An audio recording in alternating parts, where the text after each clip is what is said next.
Magandang araw po mga lods. Usapang motor na naman po tayo. Meron pong nagtanong sa akin, shoutout pala sa iyo Angel Fruits, about sa motor niya. Sasagutin ko na lang po rito. Yun daw motor niya, mahirap pandarin. Ang motor niya TMX 155 at may tagas rito sa parting taas.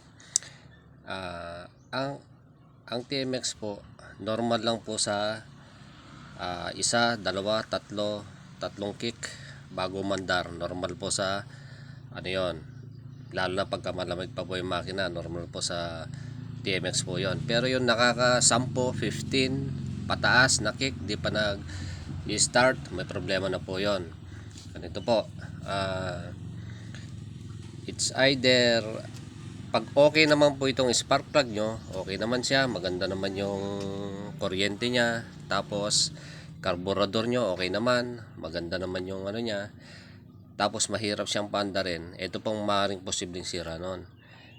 Check nyo po itong manifold nyo, kasi ito po, pagka may singaw po yan na kahit maliit lang, may hirapan po kayong mag-start nyan kahit na ilang kick po, o kaya mapa-start nyo man, halimbawa in-start nyo tapos nag-park lang kayo, tapos mahirap na naman siyang pandarin, ibig sabihin meron pong singaw yung manifold nyo. Ito po, pag yan po ang may singaw, kahit na ilang kick po, hindi nyo po minsan mapandar. Mapapandar nyo rin pero paminsan-minsan mga ganon. Tapos yung pong tagas dito, nakukuha po yun, meron pong gasket po rito na rubber gasket.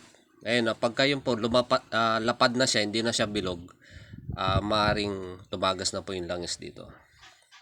Yun lamang po. Salamat po.